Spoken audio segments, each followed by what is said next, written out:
Bismillahirrahmanirrahim. In this video, we will discuss 9th chemistry chapter number 4 FLP2 paper. That means all application, knowledge based, understanding based questions will be in this paper. There are total 31 questions comprising 12 MCQs, 4 long and 15 short questions. First of all, multiple choice question. Ice floats on water because. ठीक है, reason बताने। तो बच्चे जब भी कोई चीज़ float करती है किसी चीज़ के ऊपर, दैट मीन्स वो चीज़ हल्की है, और जो नीचे वाली चीज़ है वो भारी होती है। ठीक है, जो चीज़ नीचे बैठ जाती है वो हमेशा भारी होती है, हैवियर होती है, लेकिन जो चीज़ ऊपर फ्लॉट कर रही होती है वो लाइटर होती है। तो दैट मीन्स यहाँ पर आइस ऊपर है तो आइस लाइटर है, जबकि वाटर नीचे है तो वाटर हैवियर है, मीन्स डेंसर है। ठीक है, तो water is denser than ice, so B option is correct. ठीक है, सो यहाँ पे हमेशा फ्लॉट करने की जब बात आती है या कि कोई चीज़ ऊपर फ्लॉट करिए, कौन सी चीज़ नीचे बैठ रही है, उसमें डेंसिटी को ही देखा जाता है कि कौन सी चीज़ ज़्यादा डेंस है वो नीचे बैठेगी। तो ए और बी ऑप्शन ही इसमें कंसर्न हैं डेंसर वाले। तो सी और डी ऑप्शन इसमें वैसे ही आप पहले ही स्किप कर देंगे, ये तो इसमें पॉसिबल ही नहीं है। ठीक है, तो आपको ए और बी में से ही चूज़ करना पड़ेगा। तो उसके लिए आपको पता होना चाहिए कि जो चीज़ ऊपर तैर रही है वो हमेशा लाइट है, और जो नीचे है, वाटर नीचे है, तो वाटर डेंसर है, तो water is denser than ice, B option is correct. Next is electronegativity of carbon. Carbon की इलेक्ट्रोनेगेटिविटी की वैल्यू आपके 3rd चैप्टर में मेंशन है। ठीक है, वो आपको पता होना चाहिए, याद होनी चाहिए। सी है 2.6 इसका answer. Metals show metallic lustre. ठीक है, ये शाइन, ब्राइटनेस, इनका मीनिंग तो वही है, लेकिन जो स्पेसिफिक वर्ड है जो इसके लिए यूज़ होता है वो है lustre, so A option is correct. Next benzene इनमें से क्या है? ठीक है, पहले तो ये होमोटॉमिक, मोनोटॉमिक, ये दोनों इसमें नहीं आएंगे क्योंकि इस चैप्टर का पार्ट नहीं है। ठीक है, वैसे भी बेंजीन इन दोनों की डेफिनेशंस पे पूरा नहीं उतरता, तो या तो वो पोलर है या नॉन पोलर है। ठीक है, तो बेंजीन बच्चे नॉन पोलर है, वाटर में हल नहीं होता, तो B option is correct. Next है how many valence shell electron are there in sodium ion. ठीक है, इस पर प्लस चार्ज। ओके, सो वैसे सोडियम को हम लिख लेते हैं इसको हम। ठीक है, सोडियम जो है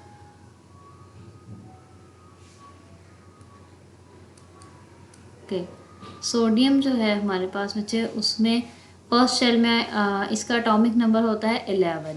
ओके, 11। सो फर्स्ट शेल में only 2 electrons can come. Okay, next second shell के अंदर 8 इलेक्ट्रॉन्स आ सकते हैं, 10 हो गए, पीछे बचा 1 इलेक्ट्रॉन। ठीक है, तो ये 1 इलेक्ट्रॉन यानी ये इसका आउटर मोस्ट शेल है फिलहाल, जिसमें 1 इलेक्ट्रॉन है। बट बच्चे आपने वर्ड से स्टेटमेंट पढ़नी है, उसने आपसे सोडियम का नहीं पूछा, उसने आपसे पूछा है Na+ का। प्लस चार्ज का मतलब है इसका 1 इलेक्ट्रॉन रिमूव हो चुका है, दैट मीन्स का ये वाला इलेक्ट्रॉन चला गया हुआ है। तो अब इसके पास कितने इलेक्ट्रॉन बचे? 2 पहले शेल में और 8 सेकेंड शेल में। तो अब इसका वैलेंस शेल ये हो गया, आउटर मोस्ट शेल ये हो गया, that means 8 electron are present in the outer most shell of sodium ion. So this is the right answer. Next question is C 8, A option. Next है which type of forces are dominant during chemical bond formation. So इसमें आपके पास या तो 2 ही हो सकती हैं, attractive या repulsive. तो सी और D option chemical bond formation के दौरान नहीं आती हैं। ठीक है, ये केमिकल बॉन्ड नहीं है, बल्कि ये दोनों इंटरमॉलिक्यूलर फोर्सेस हैं। ठीक है, तो इन दोनों में से कौन सी है बच्चे? अगर बॉन्ड बनना है तो उसके लिए अट्रैक्टिव फोर्स का डोमिनेंट होना ज़रूरी है। अगर वो एक दूसरे को अट्रैक्ट ज़्यादा करेंगे तो ही वो बॉन्ड बना सकते हैं। ठीक है, अगर वो एक दूसरे को रिपेल ज़्यादा करेंगे फिर उनका बॉन्ड नहीं बनेगा। ठीक है, that's why only B option is correct. MCQ number 7, considering the electronic configuration of atom which atom with the given atomic number will be the most stable one। ठीक है, इनमें से कौन सा एटॉमिक नंबर वाला एटम सबसे ज़्यादा stable है? ठीक है, तो जी इसमें हमारे पास अगर हम देखें 6 इलेक्ट्रॉन, तो अगर टोटल 6 इलेक्ट्रॉन हैं तो दैट मीन्स के फर्स्ट शेल में इसके आएंगे, फर्स्ट में तो 2 ही आ सकते हैं, तो सेकेंड शेल में कितने आए? 4। ठीक है, यानी इसके लास्ट शेल में 4 इलेक्ट्रॉन्स हैं। बट हमें पता है कि स्टेबल 1 होने के लिए लास्ट शेल में 8 होने चाहिए, ऑक्टेट कंप्लीट होना चाहिए, ठीक है। तो इसलिए ये वाला इनकरेक्ट है। अगर हम बी ऑप्शन देखें तो टोटल 10 इलेक्ट्रॉन, तो फर्स्ट शेल में 2 आ सकते हैं, सेकेंड शेल में कितने हैं 8, यानी आउटर मोस्ट में इसके 8 हैं और स्टेबल होने के लिए 8 ही चाहिए आउटर मोस्ट में। That means B option is correct. Next है number of electron participating in double covalent bond. Double covalent bond में कितने इलेक्ट्रॉन आ सकते हैं? ओके, सो जब आप डबल कोवलेंट बॉन्ड बनाते हैं तो उसमें 4 इलेक्ट्रॉन आते हैं, ठीक है। 2 पेयर होते हैं लेकिन इलेक्ट्रॉन 4 हैं, सो बी ऑप्शन। नेक्स्ट है one form of polymer use industrially as adhesive, ठीक है। तो ये आपके पास है बुक के अंदर, ये हमारे पास जो साइंस टेक्नोलॉजी वाला पार्ट आता है चैप्टर का लास्ट में, उसके अंदर प्रेजेंट है one form of polymer use industrially is epoxy adhesive. So epoxy is the right answer. Next, ionic compound dissolve easily in. Ionic compound किस में हल होते हैं? वाटर में। D option is correct because only water is polar, it has charges. Which molecule has triple covalent bond? इनमें से triple covalent bond किसके अंदर है? हाइड्रोजन में आपको पता है सिंगल है, ऑक्सीजन के अंदर डबल कोवलेंट बॉन्ड है। Nitrogen is the right answer, C option. Nitrogen में है जी triple covalent bond. Next, a molecule of carbon dioxide में कितने बॉन्ड्स पाए जाते हैं? कार्बन डाइऑक्साइड का अगर हम स्ट्रक्चर ड्रॉ करें तो वो इस तरह से होता है, सी ओ, ठीक है। कार्बन टोटल 4 बॉन्ड्स बनाता है, यानी इसके आउटर मोस्ट शेल में 4 इलेक्ट्रॉन है, तो 2 यहाँ पर और 2 यहाँ पर, ठीक है। और ऑक्सीजन जो है वो है जी 6 ग्रुप का मेंबर, दैट मीन्स इसके आउटर मोस्ट में 6 इलेक्ट्रॉन है, तो 2 इलेक्ट्रॉन ये कार्बन के साथ बॉन्ड बनाने में यूज़ कर लेता है। इसको मैं क्रॉस से डिनोट कर देती हूँ, इसी तरह इस वाले के भी, और बाकी इसके 2 ये हो गए, बाकी 4 बचे, तो 4 इसके ऊपर 2 पेयर की फॉर्म में रहते हैं। इसी तरह ये वाले ऑक्सीजन के 2 यहाँ पर हो गए और 2 पेयर की फॉर्म में इसके ऊपर रहते हैं। तो दैट मीन्स यहाँ पे देखिए आप 2 डबल बॉन्ड बने और यहाँ पर भी 2 डबल बॉन्ड बने, तो कार्बन यानी कि यहाँ पे भी डबल बॉन्ड बना और यहाँ पर भी डबल, तो कार्बन डाइऑक्साइड के मॉलिक्यूल के अंदर CO2 के अंदर डबल कोवलेंट बॉन्ड पाया जाता है। सो आप इसमें डी पे ऑप्शन करेक्ट होगी, डबल कोवलेंट। ई बीप्स तालीम तरबियत और इम्तहानों की तैयारी का जदीद और अपनी किस्म का एक मुनफरिद निज़ाम है जो आपको घर बैठे ऑनलाइन तरीके से ना सिर्फ इम्तहानों की तैयारी खसूसी अंदाज में करवाता है बल्कि ये भी बताता है कि आपकी अब तक की तैयारी का मायार क्या है, तैयारी में क्या क्या खामियां हैं, ये खामियां कौन सी किताब के कौन से हिस्से में हैं, कौन सी गलती आप बार बार दोहराते हैं और अब तक के दिए गए पर्चों में आप ये गलती कितनी बार दोहरा चुके हैं और किस किस सवाल में आपने ये गलती दोहराई है, इस गलती को दूर कैसे किया जा सकता है। इसके अलावा पर्चे हल करने की तरकीब यानी प्रेजेंटेशन में क्या क्या गलतियाँ बार बार दोहराते हैं और अब तक के दिए गए पर्चों में वो गलतियाँ आप कितनी बार दोहरा चुके हैं और किस किस पर्चे में आपने ये गलती दोहराई है और इस गलती को दूर कैसे किया जा सकता है। आपकी लिखाई यानी हैंड राइटिंग का मायार क्या है और उसको कैसे बेहतर किया जा सकता है। नेक्स्ट शॉर्ट क्वेश्चन है जी, show ionic bond formation for each of the following. इनके आपने आयनिक बॉन्ड शो करना है। AlCl3 है फर्स्ट, चलें जी इसको भी हम कर लेते हैं। सो AlCl3, ठीक है। एल्यूमिनियम जो है भाई उसका एटॉमिक नंबर है 27। सो फर्स्ट शेल में 2 इलेक्ट्रॉन, सेकेंड में 8,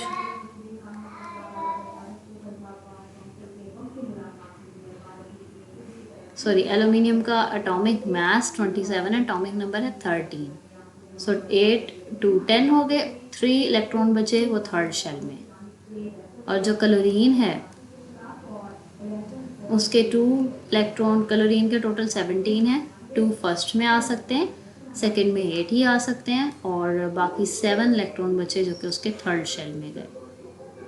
ओके, सो आप देख सकते हैं कि क्लोरीन के आउटर मोस्ट शेल में है 3 इलेक्ट्रॉन्स। तो दैट मीन्स कि अगर ये अपने 3 इलेक्ट्रॉन्स लॉस कर दे तो इसके आउटर मोस्ट शेल में रह जाएंगे 8 इलेक्ट्रॉन, तो ये कंप्लीट हो जाएगा ऑक्टेट। दैट्स वाई एल्यूमिनियम अपने 3 इलेक्ट्रॉन्स लॉस करती है। लेट्स सी एल्यूमिनियम, ठीक है। और जब ये 3 इलेक्ट्रॉन निकलते हैं तो उस पर 3+ चार्ज आ जाता है।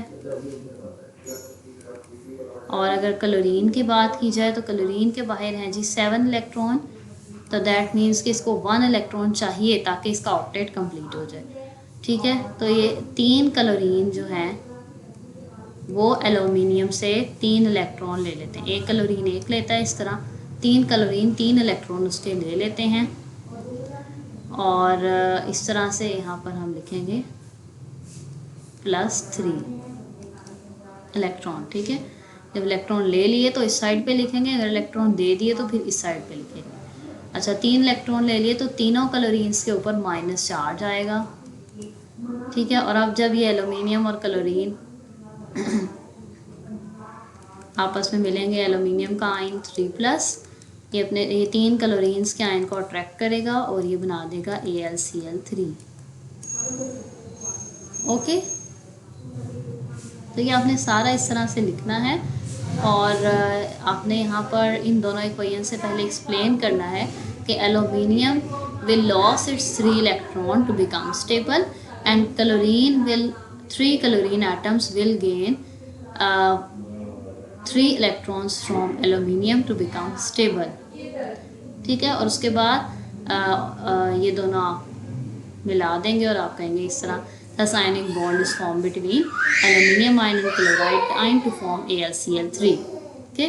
इसी तरह से आपने बाकी सबका भी करना है। नेक्स्ट है जी MgF2, okay. So let's see, ठीक है। जब हम Mg का लिखते हैं, Mg होता है 12, ओके। तो 2 इलेक्ट्रॉन्स फर्स्ट शेल में, 8 इलेक्ट्रॉन सेकेंड शेल में और 2 ही बचे, 2 इसके हैं जी आउटर मोस्ट में। फ्लोरीन जो है उसका है एटॉमिक नंबर है 9, तो 2 इलेक्ट्रॉन यहाँ पर और 7 इलेक्ट्रॉन सेकेंड शेल में, तो 9 हो गए, ठीक है। दैट मीन्स फ्लोरीन के बाहर 7 है तो इसको 1 इलेक्ट्रॉन चाहिए और ऑक्टेट कंप्लीट करने के लिए। और मैग्नीशियम के बाहर 2 हैं, सो magnesium losses its 2 electron to complete its octet, okay। so let's write magnesium, इसने अपने 2 इलेक्ट्रॉन निकाल दिए and it became Mg2 positive। इसी तरह से फ्लोरीन है, फ्लोरीन 2 फ्लोरीन आएंगे और इसके 2 इलेक्ट्रॉन लेंगे, क्योंकि एक फ्लोरीन तो एक ही ले सकता है। तो 2 fluorine gains 2 electrons and become 2F- ions. तो जब ये प्लस और माइनस एक दूसरे को अट्रैक्ट करेंगे, Mg2 + 2F- is equals to MgF2, ठीक है। सो इस तरह से इनमें आयोनिक बॉन्ड बन जाएगा। इसी तरह आप इंग्लिश में यहाँ पर लाइन्स ऐड करेंगे कि magnesium losses its 2 electron to become stable and each fluorine gains 1 electron from magnesium to become stable, ठीक है। फिर आप इक्वेशन लिखेंगे और फिर आप इस तरह से इनका आयनिक बॉन्ड बताएंगे। Next is AlN। So AlN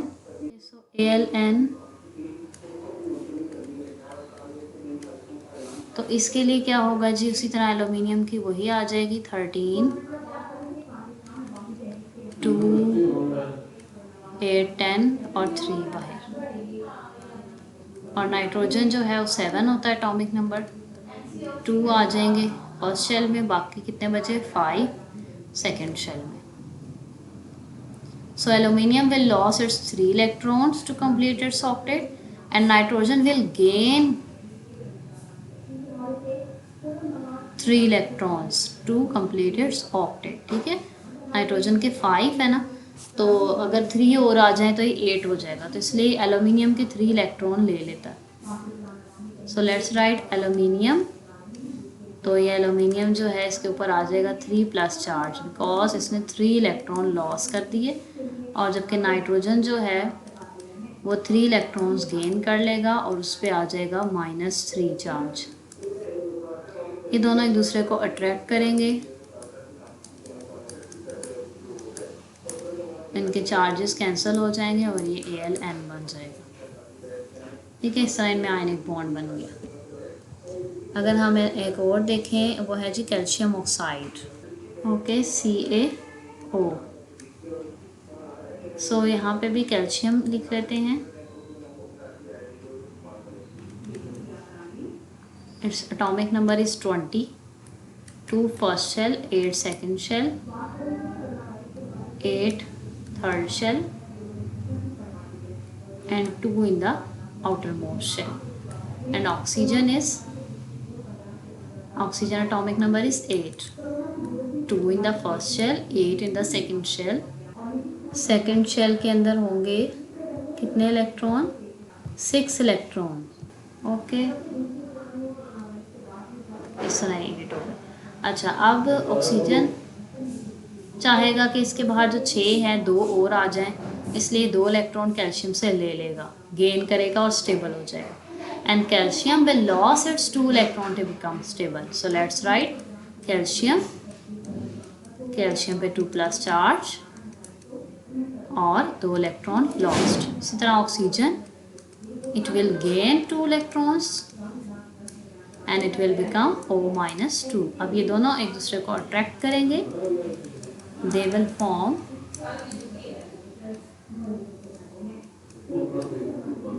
ionic bond, okay. So this so like this you can write the whole answer, okay. Next question is explain the structure of NaCl and cesium chloride crystal. So you have to just write the simple answer here. जैसे इन्होंने यहाँ पर mention किया, आपने उसी तरह से यहाँ पे सोडियम और सीजियम क्लोराइड को मेंशन कर देना है। ठीक है, आपने लिखना है यहाँ से दीज की बजाय दा लिख लें, द पॉजिटिव चार्ज, ठीक है, और आगे ब्रैकेट में आप लिखें sodium ion comma caesium ion, caesium के ऊपर भी प्लस चार्ज, सोडियम के ऊपर भी प्लस चार्ज। ठीक है, तो आप लिखेंगे the positively bracket sodium ion comma caesium ion and negatively charge, इसके आगे ब्रैकेट में आप लिखेंगे क्लोराइड आइंस Cl-। ठीक है, आगे आएगा ions are held together in a solid और crystal form with strong electrostatic forces, okay. तो इस तरह से आप बस इसका आंसर लिखेंगे कि इनके पॉजिटिवली और नेगेटिव चार्ज जो है वो एक सॉलिड क्रिस्टल की फॉर्म में हेल्ड टुगेदर होते हैं। Next, Lewis dot electron structure आपने बनाना है इन चारों का, तो सिंपल है fluorine. Let's draw fluorine. Simple, आपने उसके आउटर मोस्ट इलेक्ट्रॉन्स को, आपने टोटल इलेक्ट्रॉन्स को नहीं शो करना, ओनली उसके आउटर मोस्ट शेल के इलेक्ट्रॉन को शो करना है। ठीक है, तो फ्लोरीन जो है वो 7 ग्रुप का मेंबर है, दैट मीन्स इसके आउटर मोस्ट में 7 इलेक्ट्रॉन्स हैं। तो आप डॉट से 7 इलेक्ट्रॉन बना दें पेयर्स की फॉर्म में, तो एक पेयर 2 इलेक्ट्रॉन, 4 इलेक्ट्रॉन, 6 इलेक्ट्रॉन और 1 इलेक्ट्रॉन अनपेयर की फॉर्म में रहता है। ठीक है, 7। Similarly next is neon. So neon has 10 electrons in its, neon 8 group का मेंबर है, तो इसके आउटर मोस्ट में 8 इलेक्ट्रॉन है, 2, 4, 6 and 8. So next is calcium. Calcium second group का member है, तो it has 2 electrons. Next is nitrogen. So nitrogen is 5th group member, तो 2, 4, 5. Next is what type of bond exists in sodium chloride? You will write ionic bond exists in sodium chloride. What are non-polar compound? Definition आएगी here in this page. Like यहाँ पे polar की लिखी हुई है, आप इसको non-polar कर लें. The compound resulting from non-polar covalent bond are called non-polar compound. ठीक है, then you will write non polar bond की भी डेफिनेशन इसमें आएगी. If a covalent bond is formed between two similar atoms, the shared pair of electron is attracted by both atoms equally. Such type of bond is called non-polar covalent bond. And example आएगी H2Cl2. ठीक है. So non polar क्या होता है कि अगर दो एक जैसे एटम्स के दरमियान बॉन्ड बनाओ तो उसे नॉन पोलर कहते हैं, क्योंकि अगर एक जैसे एटम्स के दरमियान बॉन्ड होगा तो उसमें कोई इलेक्ट्रोनेगेटिविटी का डिफरेंस भी नहीं होगा.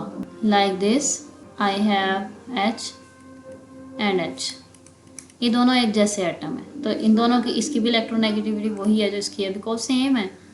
ठीक है. तो इस वजह से इस तरह का इनके दरमियान जो बॉन्ड है इसे कहते हैं नॉन पोलर बॉन्ड, और इस तरह के कंपाउंड को H2 को कहते हैं नॉन पोलर कंपाउंड. नेक्स्ट है व्हाट इज़ मेलिएबिलिटी. डेफिनेशन आएगी मेटल्स वाले में है.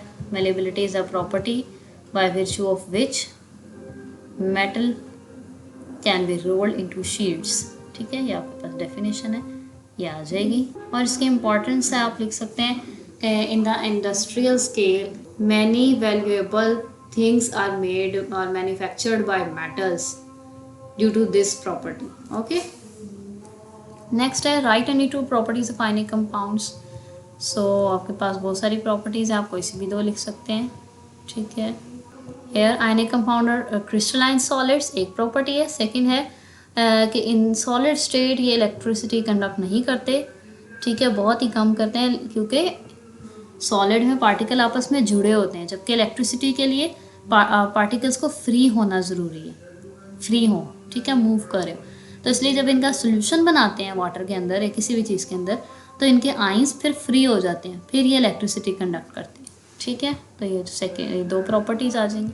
Next is why ionic compound have high melting and boiling points. So ionic compounds इसमें ही आपके पास मेंशन है. As ionic compounds are made up of positive and negative charges, there exists strong electrostatic force attraction between oppositely charged and so a great amount of energy required to break this force. Okay, यानी कि ionic compound जो है वो charges से मिलकर बने हैं और उनके दरमियान जो फोर्स है that is called electrostatic force which is very strong. ठीक है, और उस फोर्स को तोड़ना बहुत मुश्किल है, उसमें हमें बहुत ज़्यादा हीट करना पड़ेगा, बहुत ज़्यादा एनर्जी लगानी पड़ेगी. दैट्स वाई इनके मेल्टिंग और बॉइलिंग पॉइंट बहुत ज़्यादा होंगे. Next is why ice floats on water. Okay, तो आप लिखेंगे ice floats on water because of hydrogen bonding. तो यहाँ पे आपके पास आएगा जी हेयर ये पूरा पैराग्राफ. ठीक है, तो क्या है कि एक तो आइस जो मैंने एमसीक्यूज़ में भी एक्सप्लेन कर दिया था, क्योंकि आइस की डेंसिटी कम होती है, आइस हल्की होती है. ठीक है, वाटर की डेंसिटी ज़्यादा होती है, यहाँ डेंसिटीज़ भी मेंशन है. ठीक है, तो दैट्स वाई आइस फ्लोट करती है. ठीक है, जब वाटर लिक्विड स्टेट में होता है तो उसके मॉलिक्यूल ज़ाहिर लिक्विड है, उनमें स्पेसिस होती हैं, मॉलिक्यूल्स रैंडमली मूव करते रहते हैं. बट जैसे ही वो वाटर सॉलिड स्टेट में आने लगता है तो मॉलिक्यूल्स, क्योंकि सॉलिड में हमेशा मॉलिक्यूल ऑर्डरली अरेंज होते हैं, तो इसीलिए वो मॉलिक्यूल जो लिक्विड स्टेट में तो रैंडमली मूव कर रहे थे वो ज़रूर चाहेंगे कि वो अपने पोजीशंस फ़ौरन से अटेन कर लें और वो सॉलिड स्टेट में आ जाएं. ठीक है, तो इस तरह जल्दी से वो अपने ऑर्डर्ड फॉर्म में आने के लिए उनका जो स्ट्रक्चर है वो थोड़ा सा उसमें स्पेसेस रह जाती हैं, ओपन स्ट्रक्चर बन जाता है, जिसकी वजह से स्ट्रक्चर एक्सपैंड कर जाता है. ठीक है, तो इसलिए आइस हल्की होती है, तो उसके अंदर स्पेसेस आ जाती हैं. नेक्स्ट है जी metals are good conductor of electricity. Why? तो you will write metals are good conductor of electricity because of free electrons present in them. Okay, why the covalent compound of bigger size molecule have high melting point. ठीक है, तो इसमें भी आप covalent compounds के अंदर last जो property है उसमें से आप लिख सकते हैं कि some covalent compounds with large molecule have 3-dimensional bonding and they form a covalent crystal which are very stable and hard. That's why they have very high melting and boiling points. ठीक है, कुछ बड़े बड़े molecule होते हैं, जाहिर है वो बहुत ज़्यादा हार्ड और स्टेबल होते हैं, लाइक डायमंड है, इसलिए उनके मेल्टिंग और बॉइलिंग पॉइंट बहुत ज़्यादा होते हैं. ठीक है, नेक्स्ट है why are dipole force of attraction not found in halogen molecule. तो आप इसका आंसर लिखेंगे because halogen molecule are made up of same type of atoms, so a dipole cannot be developed in them. That's why dipole forces are not present in them. Okay, जैसे मैं आपको explain भी कर देती हूँ.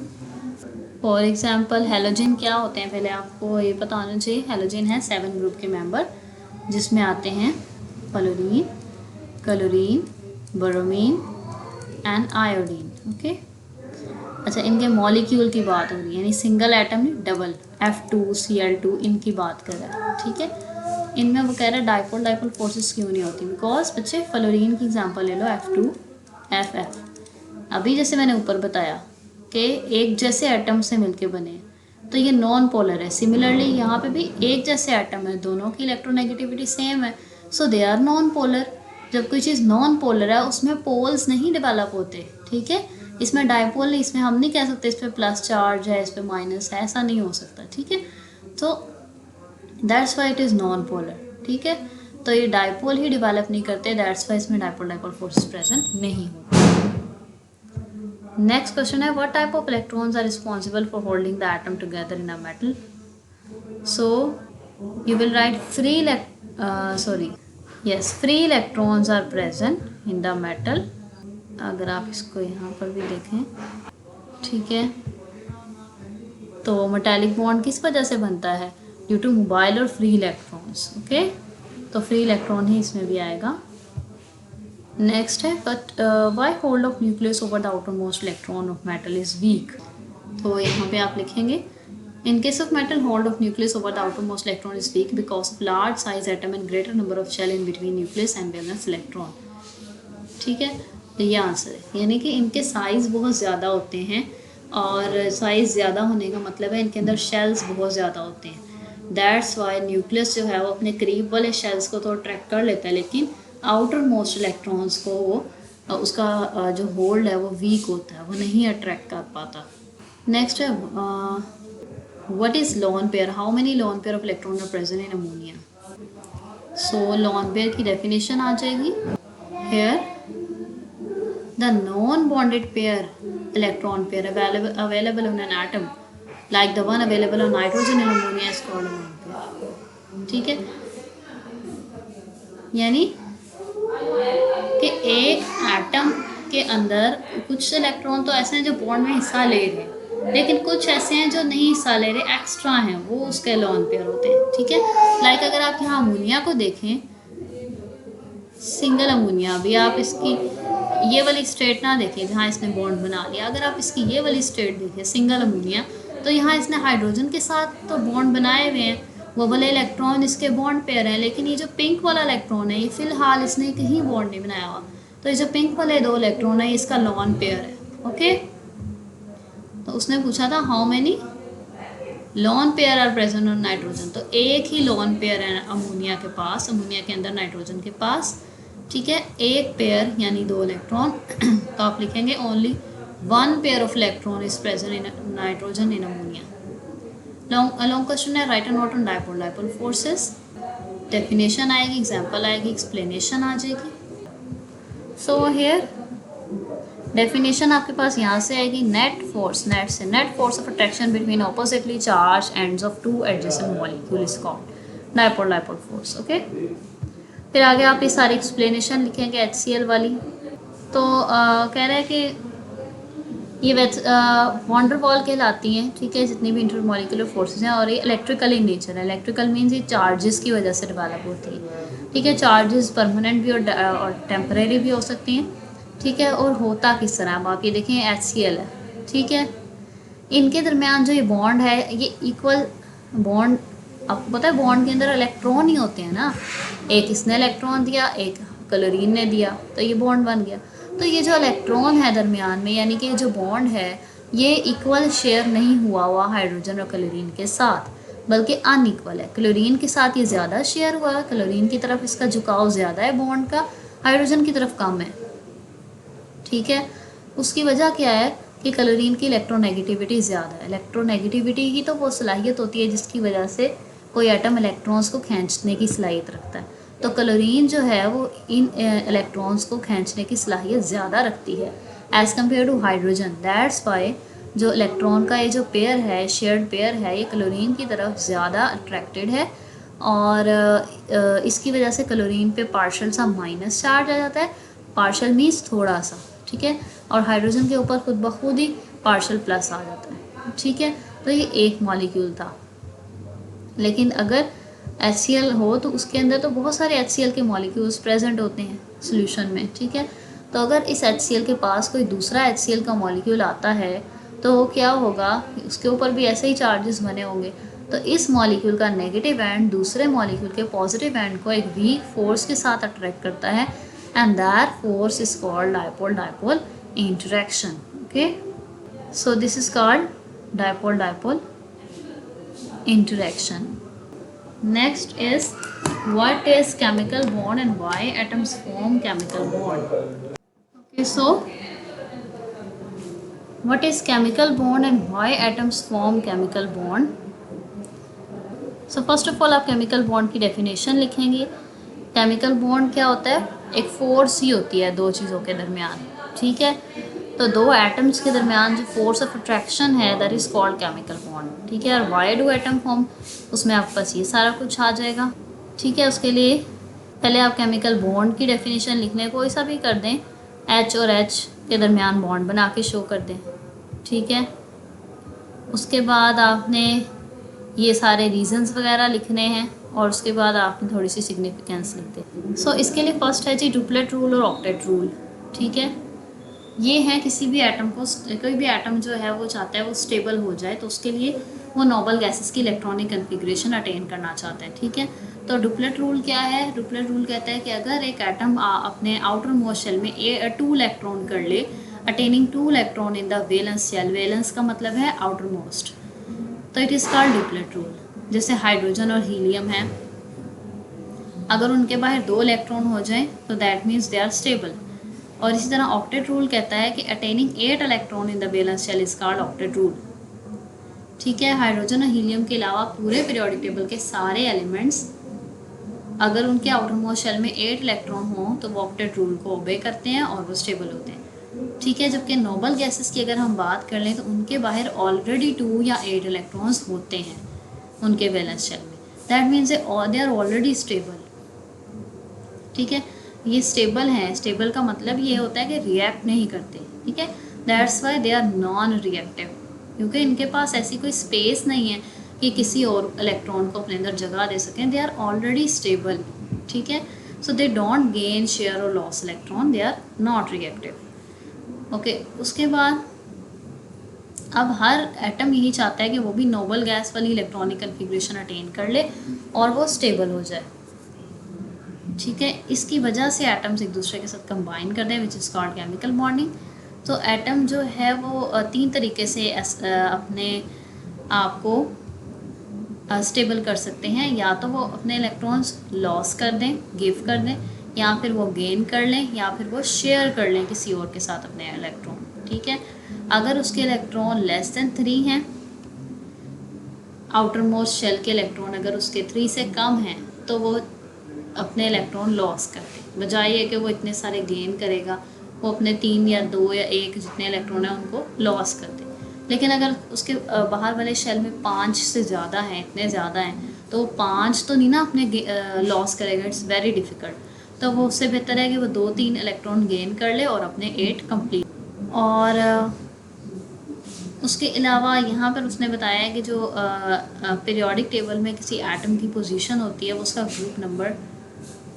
Group number जो होता है उसी से पता चलता है कि उसके वैलेंस शेल में कितने इलेक्ट्रॉन हैं। फॉर एग्जांपल उसने बताया कि ग्रुप 1 जो है उसके आउटर मोस्ट उसके तमाम एलिमेंट ग्रुप 1 में आते हैं, सोडियम, हाइड्रोजन, लिथियम, सारे एलिमेंट्स, ठीक है। उन सब के बाहर ओनली 1 इलेक्ट्रॉन ही होगा उनके वैलेंस शेल में, क्योंकि उनका ग्रुप नंबर 1 है। सिमिलरली करें ग्रुप 17 जो है उसके आउटर मोस्ट शेल में 7 इलेक्ट्रॉन्स होते हैं, क्योंकि उसका ग्रुप नंबर 17 है। इसको 7A भी कहते हैं, ठीक है। 3rd चैप्टर में I have already explain. So ये आपका next is write on the properties of metals. So इसमें आपके पास डेफिनेशन आएगी, फिर एग्जाम्पल आएगी और फिर प्रॉपर्टीज़ के मार्क्स होंगे। सो पहले आपने डेफिनेशन लिखनी है। डेफिनेशन ऑफ मेटल्स की नोट कर लें। So metals are the elements which are electropositive and form cations by losing electrons. Okay, तो ये इसकी है डेफिनेशन कि ये मेटल वो चीज़ होती है जो अपने इलेक्ट्रॉन निकालना चाहती है ऑलवेज, ठीक है। वो इलेक्ट्रॉन निकाल के केटाइन बना देती है। जब भी इलेक्ट्रॉन निकलता है तो केटाइन बनता है, ठीक है। तो इलेक्ट्रॉन निकालने की प्रॉपर्टी को इलेक्ट्रोपॉजिटिविटी कहते हैं। एग्जाम्पल है सोडियम, पोटेशियम वगैरह, ठीक है। उसके अलावा आप प्रॉपर्टीज़ लिखेंगे कि मेटालिक लस्टर यानी चमक शो करती हैं। उसके अलावा मैलिएबल और डक्टाइल होती हैं। मैलिएबल मींस कि मेटल को रोल करके उसकी शीट्स बना सकते हैं, शेप चेंज कर सकते हैं। इसी तरह डक्टिलिटी का मींस है कि मेटल को वायर्स में कन्वर्ट कर सकते हैं। फिर मेटल्स के मेल्टिंग बॉइलिंग पॉइंट बहुत ज़्यादा होते हैं क्योंकि बहुत स्ट्रॉन्ग एंड हार्ड होती हैं, सॉलिड होती हैं। फिर है जी कि इनका साइज़ बहुत ज़्यादा होता है, साइज़ इनके बहुत बड़े होते हैं, तो इस वजह से इनका इलेक्ट्रॉन जो इनके वैलेंस शेल है उसके ऊपर न्यूक्लियस का होल्ड नहीं होता, तो इलेक्ट्रॉन्स का निकलना इजी होता है। इलेक्ट्रॉन निकल जाता है और इजीली केटाइन बन जाता है, ठीक है। इसलिए इलेक्ट्रॉन क्योंकि इजीली निकलता है, एनर्जी इतनी नहीं लगानी पड़ती, दैट्स वाई इनकी लो आयनाइजेशन एनर्जीज होती हैं। फिफ्थ है जी कि ये बहुत अच्छे इलेक्ट्रिसिटी के कंडक्टर होते हैं in all state, solid, liquid state, because इनमें ऑलवेज मोबाइल इलेक्ट्रॉन होते हैं। इलेक्ट्रिसिटी कंडक्ट होने के लिए ज़रूरी है कि इलेक्ट्रॉन्स हों और वो मूव कर रहे हों, तो इनके पास होते हैं, दैट्स वाई इलेक्ट्रिसिटी कंडक्ट करते हैं। नेक्स्ट है what are synthetic adhesives, definition आएगी, एग्जाम्पल और प्रॉपर्टीज आएंगी। So next is synthetic adhesives के नेचुरल एडहेसिव्स